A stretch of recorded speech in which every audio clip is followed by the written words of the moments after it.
Hello everyone, welcome back to my channel Xgene and proteinX. In this tutorial video, I'm going to talk about photobleaching. So as you know that the photobleaching is one of the most important problem in the fluorescence imaging. So if we don't reduce the photobleaching effect, we might get the false negative result. So let's begin. But before talking about the photobleaching, we need to know that how fluorophore or fluorescence agent works. So normally the fluorophore, it stays at the ground state level, and when this fluorophore absorb a specific wavelength of the light, that is called the excitation wavelength. So after getting the excitation wavelength, then the electron of the fluorophore, it move a higher energy state level, that is the excited state levels, and these electrons then produce a longer wavelength, and that is called the emission wavelength or emitted fluorescence light that normally we see in our fluorescence image. So this is how this electron, it return to the ground state level by emitting this fluorescence light, and that is known as the emission wavelength. And the time taking for the electron to move to the excited state level and return to the ground state level, that is known as the fluorescence lifetime. So this is how fluorophore works. So now let's talk about the photobleaching. So what is photobleaching? So photobleaching is a photochemical alteration of a dye or fluorophore molecule, thus it is permanently unable to fluoresce. So why fluorophores lose their ability to fluoresce effectively, leading to fading of the fluorescence signal. So normally you see here this, if you compare these two pictures, the left side image, that is the right image, but that is the actual image, but the right side one, that is after photobleaching. So you can see the difference in between these two pictures.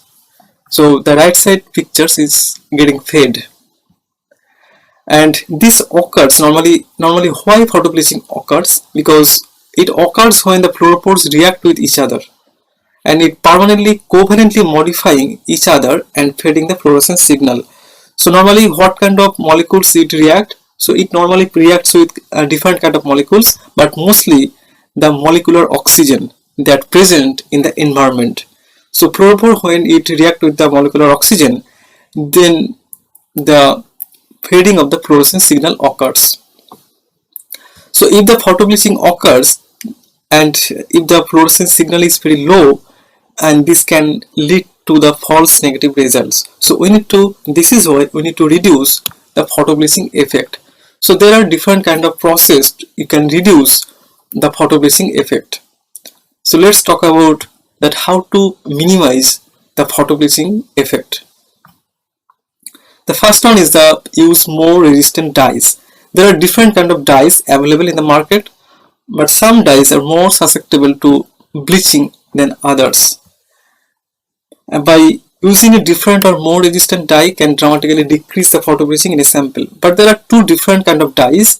Those are the Alexa fluoro and Daylight fluoro. These are very much resistant for the photobleaching. So if you use this kind of two dyes, then the photobleaching effect can be reduced.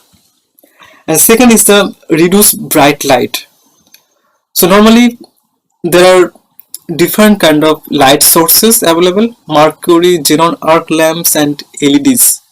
But the traditional mercury and xenon arc lamps provide very intense wavelength of the light.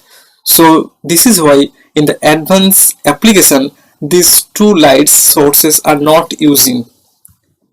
And modern applications frequently use LEDs, which can be highly controlled, and photobleaching can be reduced. Number 3 is the reduce sample exposure to the light. So during preparation of your sample, or if taking the pictures, you need to reduce the exposure to the light. So photobleaching can be minimized by reducing the amount of the sample exposure to the light. And during taking pictures also you need to use the dark room to reduce the sample exposure to the light. And also the during storage of the samples, don't use transparent sample box to keep the samples. So as I mentioned here that this is the transparent cover is there, so this kind of box you should not use.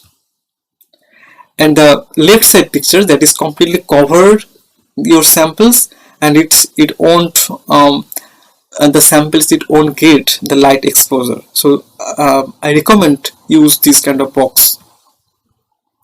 Number 4 is the use anti-fade or mounting agent. There are different kind of mounting agent available in the market by the different company. So mounting or anti-fade agent, it can prevent the photo bleaching of the sample. So just preparing your slide up, you need to put just one drop of your mounting agent on the slide, and then you need to add your cover slip. But remember that before using the mounting agent, you should optimize for this kind of experiment.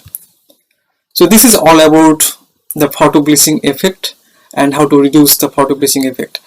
So I hope this video will be helpful. If you like this video, kindly hit the like button, share it, and please subscribe my channel. Thanks. And if you have any queries, kindly write in the comment sections.